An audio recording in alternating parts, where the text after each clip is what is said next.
télévision Futurs Médias mbokk yi ñoo ngi leen di nuyu bu baax a baax dellu di rafetlu ni ngeen àndee ak ñun fas yéene ànd ak yéen ci xibaaru timis yi la ca gën a fës diwaanu Mbirkilaan ga ca Kaffrine ak jëyee ja fa am naka démb di dal bu daanu ci gone yu fa doon jànge bilan baa ngay gën di yokk ñi jëlee gaañu gaañu nee nañu téeméer bu manqué benn la si nga xam ne seen i gaañu gaañu métti na lool ñi ngi toll ci fukk waajur yi nag amee jafe-jafe ngir mën a faj seen doom yooyu leen ñaawlu nañu it li pompier yéex a ñëw des na ci dikk ak yéen ci xibaar yi li ñu ne loolee ab abri provisoire la waa ministère de l'éducation nationale weddi nañu ko nee nañu jàkkala jooj dañoo dem ba jëfandikoo tuñ ko ñu jël ko soppi ko daara waaye du abri provisoire kaddu yooyu nga xamante ne ji bàyyeekoo na ci ministère éducation nationale ci communiqué ki nga xam ne moo di Cheikh Gueye di secrétaire général bu CUDIS indi ci ay leeral ñaawlu ko ci gis-gisam état bi dafa war def kéemtalaay kàttanam ba daara yi mu dooleel leen gën leen a taxaw. commission sociale bu université Gaston Berger ba ca Ndar lenn ci association yu université boobee tey ji xëy nañu amal ab doxub ñaxtu boo xam ne lañ ca doon ñaxtu ak di ko ca ñaawlu moo di daal lu aju ci ñàkk kaaraange ga fa am ba sax étudiant bi di Seynabou Ka Diallo ñu yegg ci kawam bu noppi jaare ca daal di koy faat loolee kon la ñuy ñaawlu. daañu waxtaane ak yéen wàllu tàggat yaram ci xibaaru timis yi tàggat yaram Sénégal Égypte war nañoo football kan naka suba match retour qualification coupe du monde Qatar 2022 ñaari entraîneurs yi tàmbalee wane yoon wi bu Égypte nee na kenn du ko dugal bu Sénégal ne fu ñu jaar daañu fexe ba dugal loolee mbokk yi moo fi gën a fës ci ay xibaar ngeen taaxilu ñu faram fàcceel leen ko.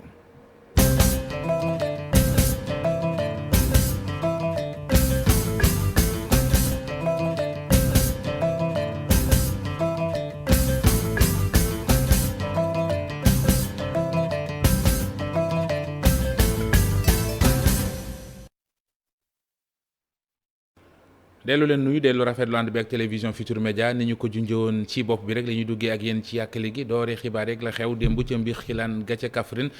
di benn dal bu daanu ci gone yu fa doon jànge ña ca jëlee gaañu gaañu lim baa nga yokk léegi mi ngi ci téeméer bu ba manqué benn ci ñu jëlee gaañu gaañu ña nga cay wax ci ñoom fukk yoo xam ne seen i gaañu gaañu doy na waar lool leneen lu doy waar ci yëf yi moo di seen i waajur seen loxo jotul seen ginnaaw ba ñu mën a kon faj seen i doom ba jëyee ja xewet ni pompier yeex a yegsee ñi ngi koy ñaawlu bu baax a baax Mamadou Omar Ndiaye ca Kaffrine. njaqare ak naqar moo feeñ ci xarkan mu waajuru ndongo yi tax mi daanu seen kaw ci dëkk bi di Kër Biram aji ndaw am ci ñetti tuut tànk. am naa si ñetti xale. mbir moom métti dëgg def na ko. ndaa biñ déggee ri mi ñoom ñëpp ñoo daw ñëw. biñ ñëwee man sama doom ji sax am na koo sax mu yëg ci kawam. loxo bi kese moom laa séen ak musóor bi. may leen kii maa ko moom. ñoom nag nee nañu bi jiyee ji amee woote nañ fu ne waaye gis ñu benn wàllu. lu may waa dëkk ba. uli ka woo nañ sapeur ñëwuñ. yooyu jafe-jafe la te ñun parce que sapeur man ñun li xalaat ñun waa àll bi ni ñu soree ak néew doole suñu amee problème ñoom dañoo war a jël seen matuwaay taxaw duy seen essence taxaw buñ ne óob rek ñu départ ñun suñu xalaat loolu la xaama nag loolu la loi bi santaane wala ba nii ñëwul gendarmerie ñoo fi ñëw xool fekk xale yëpp ñii ci sereet lañ leen teg ñii ci welo ñii seen yaay dañ leen heenu daw dem. askanu Kër Biram nag lu ñu sàkk mooy nguur gi gën a bàyyi xel école arabe yi nekk ci dëkk kaw yi ngir ñu mën a méngoog jamono. du yoon sàkka boo gaamul garante sax teg si ay guy it wër ko ndax ñi mu ñu laal benn guy loo wax ñu ne osa forêt nangam nañu dimbale. waaw ndaw yi France yi ak ndaw yi ñi nga xam ne ñu ngi jàng arabe dañ leen war a yemale nguur gi dañ leen war a yemale lu ñu defal France yi war nañ ko defal ñi nga xam ne ñoo jàng arabe pour di yaakaar yi tey ak ëllëg. moo tax maire commune ba tamit di sàkku ci nguur gi mu baral loxoom ci daara moderne yi. ci waxtaan talalaat nguur gi loxo ni ñuy gën a yaatalee daara moderne yi ci dëkk yi ndaxte Saalum dafa nekk gox boo xam ne ni moom dañu gëm njàngum alxuraan waaye aussi état nañ leen si jàppale ba nga xam ne ni. jamono ji rek ñi am ay gaañu-gaañu bilan bi wéy di yokk ndax toll na juróom-ñeent fukk ak juróom-ñeenti élèves yoo xam ne am nañ ay gaañu-gaañu yu métti yenn ñi nekk ci hôpital Thierno Birahim Ndao bu Kaffrine yeneen yi nekk nag ci poste santé yi ne ci gox ba te neen ñu gisuñu benn kilifa bu leen taxawu lu mooy maire commune ba. jëye joojee xew ca Kaffrine mu di dal bu daanu ci ay gune yu fa doon jànge ñu ne fañ doon jànge abri provisoire la ministère éducation nationale génn communiqué weddi ko nee nañu bu weesu li ñu tiisloo la fa xew ñi ngi leeral ne doon ab abri provisoire ab jàkkala boo xamante ne ñi dañoo dem ba jëfandikoo tuñ ko ñu jël ko def ko daara traditionnel foofee ca kër Biram Mabo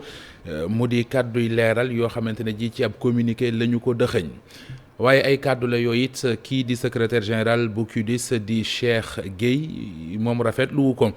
ci gis-gisam it état bi war naa def kéemtalaay kàttanam ba fexe ba moderniser daara yi ci réew mi ngir ñuy mën di moytu jëyee yu ni mel Cheikh Gueye secrétaire général bu CUDIS. li ñu gis mooy mel ni daal da ci génn responsabilité am wax ne loolu yëpp nekkul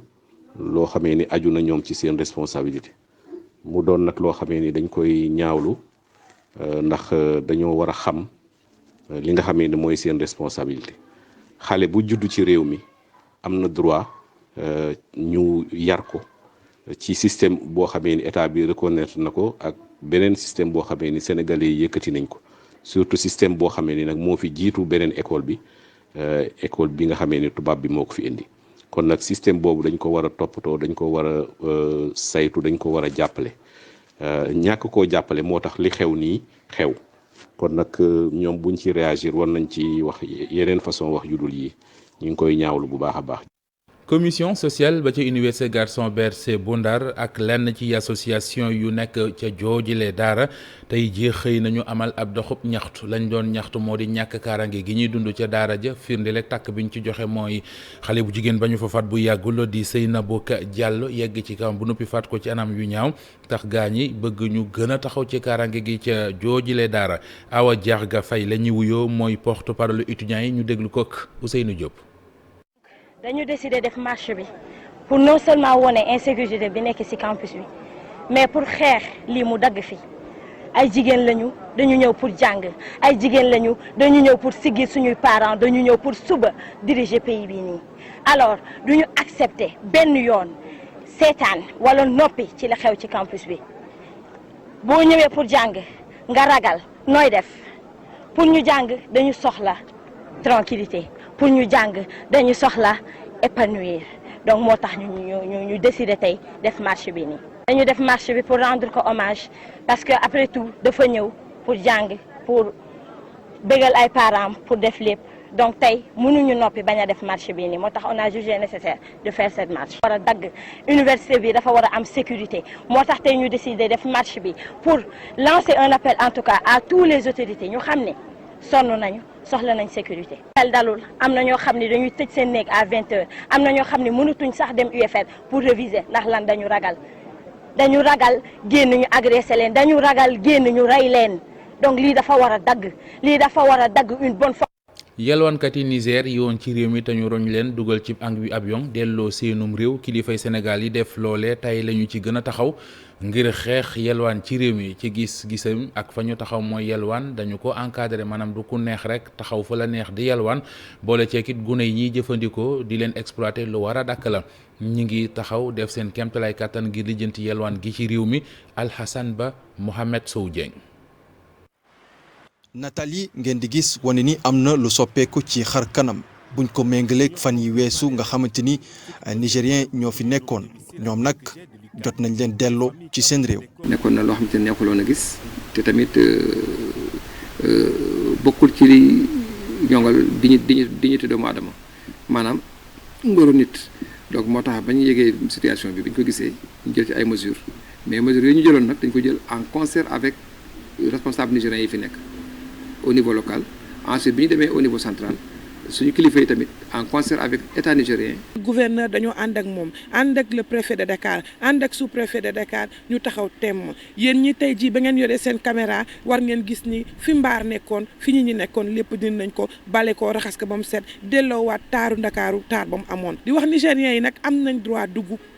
territoire Sénégal ndax nag dañoo nekk ay citoyens de la CEDEAO ñu nekk nag ay africains rek président Macky Sall nekk président en exercice de l'Union africaine kon fu africain mën a nekk rek président Macky Sall da koy ñeewal mu xam ci lan nga nekk. opération bi nekkutoon lu yomb ndax ñàkk bokk langue bi ñuy wax waaye nag li ci mënti ne nañu jàpp ni kilifa yu fare ca Niger ñoom ñoo sàkku dellu si waat seen doom yi fi jotoon ñëw. delloowuñu kenn par force am na ñoo xamante ni ba ñu defee centre yi parce que nag ñetti centre laa def centre Gindi 81 personnes lañ fa yóbbu ñu yóbbu Kër Anaat mi nekk fii Liberté 6 ànd ak Sami Social yóbbu fa 335 nit ñu jógee foofu ñu dem fii nga xamante ni mooy stade Amitié ànd fa ak l'armée ñu indil ñu ay tente ànd fa ak Croix Rouge ñu ñëw jàppale ñu ànd fa ak district sanitaire bi ànd fa ak ñëpp koo xamante ni sapeur pompier évaluer nga ak lépp. nguuru Sénégal dafa jóg takku ngir xeex lépp li nga xamante ni yelwaan la ñeel xale yi buñ sukkandikoo ci sous-préfet bu Dakar Plateau xel mënta nangu ñuy exploiter ndaw ñi ngir wut lu ñu dundee. autant que am na ñeneen ñu koy def autant que aussi am na ay sénégalais yi koy def li am solo mooy que ne mendicité dafa nekk loo xamante ne tey dañ ko encadré ci réew mi du bés bu nekk rek ak fu ñuy ndax lañ ko war a defee am na fu ñu ko war a defee ak bés ñu ko war a def loolu tamit il faut ñu bàyyi ci xel mais nag dafa nekk tey lu monnaie courante ndax est-ce que vulnérabilité bi moo ko waral est-ce que facilité bi moo ko waral quoi qu'il en soit ce n'est pas une solution définitive. nguuru Sénégal dana wéy di def suivi bu sukkandikoo ci sous-préfet Djibi Diallo ñu ngi jël ay dispositions ngir jël lépp li nga xamante ni ay motuwaay la ngir jëlee fi yelwaan ci mbedd yi. mbir a ngi mu ñu seetlu jamono ji ci dëkk bi mu duri jafe-jafe mooy dem ca boutique ba di sensé gaz ñu ne la du ñu jël bi bële la ñuy jël lan moo ko waral li ci mën di am grossiste yi ñoom ñoo ngi ci coono te nag Total Énergie lañ ci joxar bi baaraamu tuuma ci ne lu jiin njaaga mooy njàkk ñu ne seenub liggéey ngi yàqu askan waa ngi ciy sonn na ci état bi jëli matuwaay ndax nag ma ngay bëgg a jéggi dayoo reportage Pape Fara Ñing.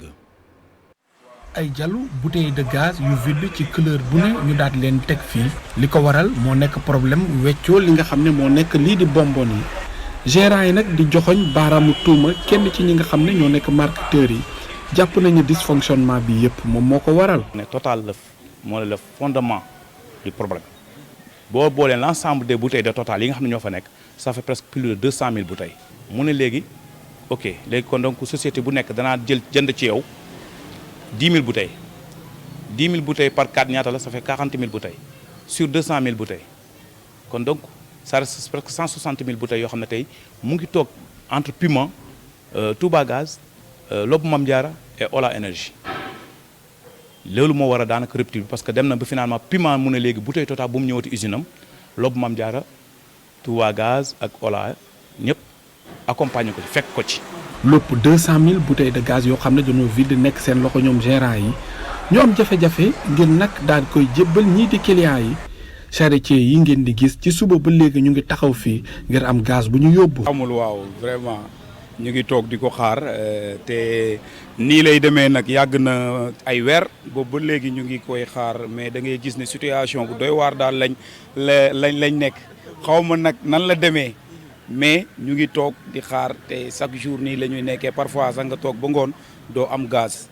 tey boo xoolee saret yi yëpp ngi taxaw oto yi benn demul benn dëppul askan wi aussi ñu ngi ñëw bu fii di laajte ci gaz bi. situation fi mu ne nag métti na ba ñi nga xam ne ñoo dëkk ci kër yi ñu ngi koy yëg. maa ngi jógee unité 1 ba ñëw unité 3 dépôt gaz bi di wër gaz amul suñu waa koñ yëpp wër nañ ko ba sonn amul. kon dafa manqué na trop kay man dama jël oto ñëw ba fii pour rek am ndax tayee la wër bi. mais bu bële bi est-ce que dinañ la jox beneen non non. état na taxaw arbitré dem ak dem ci Total wax ak moom li mu war a wax moom mooy que ne jël ay bouteilles am dugg dans la dem jëli ko dugal ko dans le marché fexe mu jënd ko ci xaalis wala mu dem ci marketeur yi ñu abal ko bouteilles yi mu remplir ko dugal ko ci biir marché bi. bu ko defee yeneen bouteilles yi mën a génn kenn ku ne jël say bouteilles. muy gérant distributeur wala client ñu ngi interpellé nguur gi nag mu jug ci lu nu mel rawatina ay fan yu néew rek moo des ñu dugg ci weeru koor wu sell wi ndax nag lii bu wëyee dinañ am jafe-jafe ngir mën a préparer ndogu yu baax. Pafara ñi ngi xëy nañu tey jii ci Ndakaaru ndaje moo xamante ne ji la ko tax a jóg moo di Banque mondiale moo doon financé ñaareelu phase boo projet bii nga xamante ne ji moo di projet régional d'appui au pastoralisme au Sahel loolee nag ñu joo ca lu toll ci téeméeri milliards ak juróom fukk Fatou Bintou Konté. ñaar fukki millions yi doomu aadama ñu ngi dund ci li nga xam ne moom moo di càmm gi fii ci Sahel pastoralisme nag bi mu nekk benn activité boo xam ne dafa am solo ci dëkk yooyee ba tax na ngir gën leen mën a jàppale ñoom état sahélien yooyee ñu taxawal benn projet d'appui au pastoralisme dans le Sahel phase 1 bi di doog a jeex nii. bu ñu seetloo programme bi nga xam ne moom la ñuy wax PRAPS 1 mi ngi lënkoon lu toll ci 2 millions de pasteurs 30% yi ay jigéen la ñu woon ba pare nag ci 6 pays état sahélien yi la ñu bokkoon ñu amoon ci PRAPS 1 boobu 398 points d'eau 89 marchés ak 183 unités vétérinaires lépp nag ci financement PRAPS 1 bi la woon na.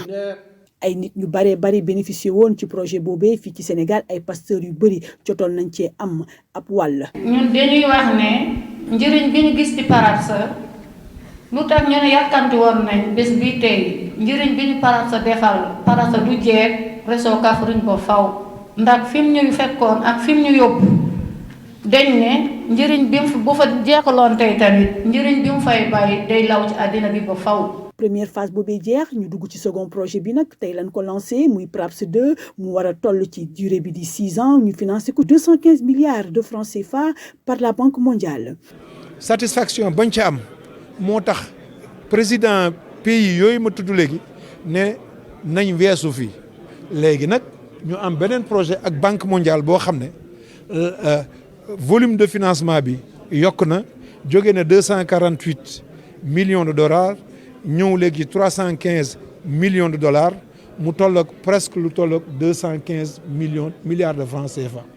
loolu nag ñu gën a yaatal loolu la nga xamoon ne. projet yooyu nag dans une moindre mesure bu ñu xoolee ba ci biir dana gën a jàppale ñi nga xam ne ñoom ñooy éleveurs yi nekk ci état sahélien yi lay seen condition de vie ak d'existence gën a mën a ñoŋ. Tateen Mbambara dëkk la bu nekk ca Notto Diobass diwaanu Kees waaye dëkk la boo xamante ne ji ñàkkum ndox mi ngi leen di bëgg a yóbbu sil xafaar forage ba fa am daanaka ay weer a ngi doxul ndax dafa paan joote ja mujjul nag bokk na ci ay partenaires yu bàyyeekoon bitim réew demoon ca Tateen Mbambara bëggoon faa tabax ab l'école waaye ndox mu ñu tabaxee moo leen të moom la ñu gisul Cheikh Anta Diop Latir Sey ci ay leeral. ñu ngi ci dëkk bi ñuy wax Tateen Mbambara nekk ci commune bu Notto Diobass dëkk bii day am na ñuy jafe-jafam ndox ba dañuy dem ci teen yi wala ci déeg yi di fa ëttum ndox mu ñu jëfandikoo ndaxte nee nañ forage bi nga xamante ne moom moo daan nàndal dëkk yi di Tateen Mbambara tëb dal jàpp kër Saadaaro coxol ba got forage boobee daa paan ay weer a ngi ni mais malheureusement dañoo ñëw ci jamono boo xam ne te loolu yàgg na Tateen bi nga amoon ndox ci ba nga xam ne forage bi def nañ ko ci Notto Diobass mu ñuy jox ndox ak comité gestion locale la woon mais ñu jël ko ak affecté ko benn organisation bu ñuy wax Aquatec depuis que Aquatec ñëw nag ci gestion forage bi waa Tateen ak je peux dire que waa Diobass yëpp commencé nañu am problème donc loolu problème bu réel la may ma ndox su ngeen ko déggee benn ONG la française boo xam ne dafa ñëw pour jàppale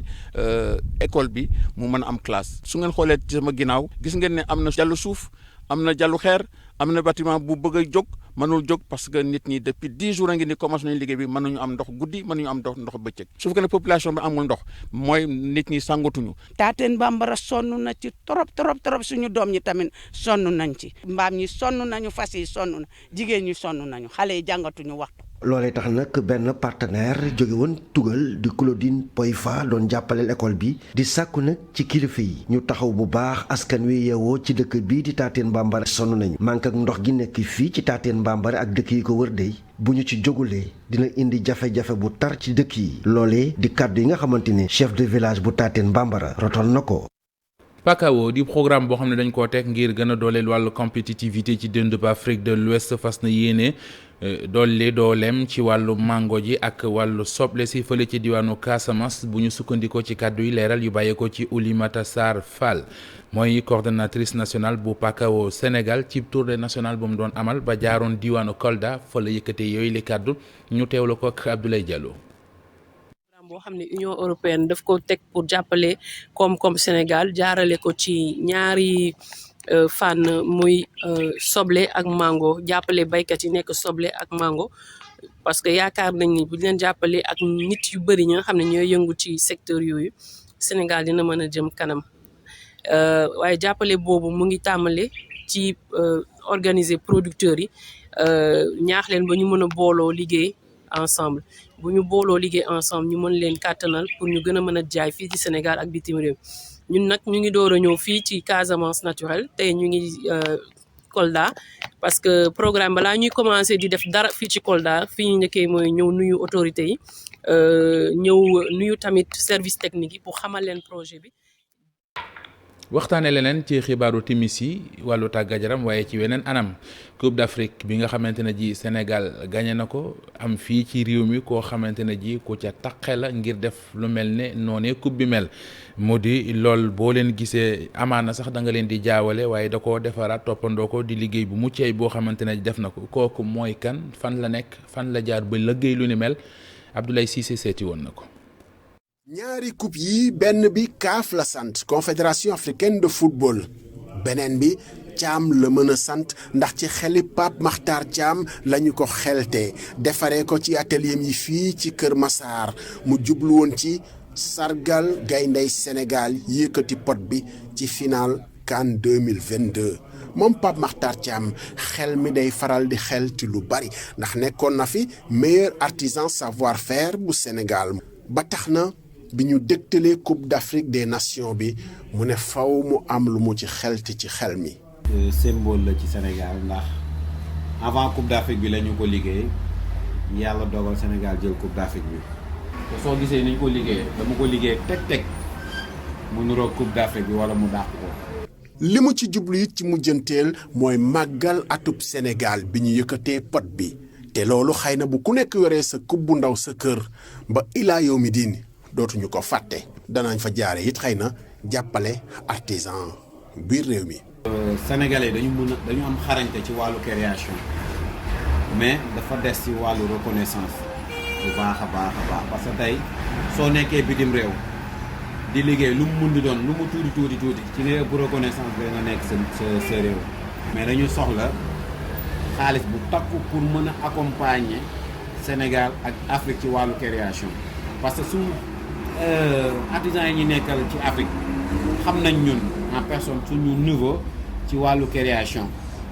mais pour réaliser ko day xaw a jafe ndax mooy amul. xëy na sëb nit léeg-léeg balaa nga koo xam mu jëriñ ñeneen ci Coupe d'Afrique des Nations bi artisans sénégalais yi ànd nañu ak seen mbooloo organiser foire ca Cameroun ministre camerounais des sports ñëw na seet si leen sargal leen ba yéemu ci coupe bi nga xam ne gis nañu teg ak bi CAF di joxe mu jënd bosam artisans yi Sénégal di yaakaar ci kilifa yi réew mi ñoom it ñu jàppale leen ci wàllu woowu Pape Makhtar Thiam yemul foofu ndax defar na ponkalam coupe boo xam ne frigo sax moo nekk ca biir li mu ci jublu mooy ñu teg ko ci salon yi stade Abdoulaye Wade ba ku ñëw nag coupe bi teeru la loolu dana bokk it ci luy jëmmal artisanat wu Sénégal xel mi nag moo sori waaye xëy na kilifa yi danañu dabu fekk si leen. Abdoulaye Cissé jërëjëf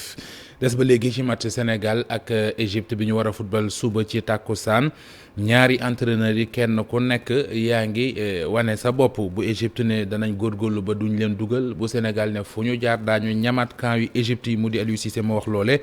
Mamadou Ndiaye. Sénégal ak Égypte daanaka ñaari sélectionneurs yi ñoom tàmbali nañ seen match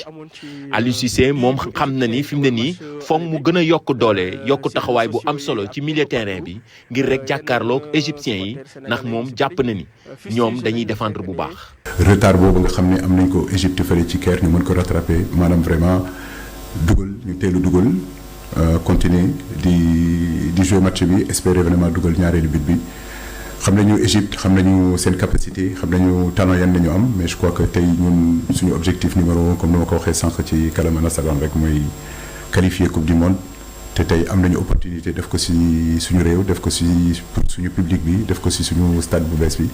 di ñaan yàlla rek yàlla may ñu ndam suba incha allah. fi mu ne nii ñaari match ngi nii Sénégal jàkkaarloo ko ak Égypte waaye dugalul benn but Aliou Cissé yaakaar ni fi mu ne nii foog mu gën a yokk doole xoolaat ban pexe la mën a teg ngir rek daan ñii di égyptiens yi. bon en même temps du ñëw fii pour wax ne que dafa bëgg a perte xam naa loolu bu ko defee dootul dellu ci Égypte mais man tamit damay dem ci réewu jàmbur yi naan dama fa bëgg a gagné waaw comme gagné Sénégal nag dafa yombul waaw talaatay ndeera la nag suba. ca beneen wàll wa coach égyptien bi moom xam na bu baax ne équipe sénégalaise bi équipe bu mag la waaye dina gën a am taxawaay ba rek fexe fi mu ne nii ba Sénégal bañ a dugal benn but ci match bi. Sénégal équipe bu mag la te yombul gagné ko ci dëkkam waaye ñun dinañ jéem a def ay pexe ba du dugal benn but ndaxte loolu sunu njariñ la te boobaa dinañ fexe daal am ndam. daal di qualifié décroché li nga xamante ne mooy suñu qualification ci mondial Qatar 2022 bi.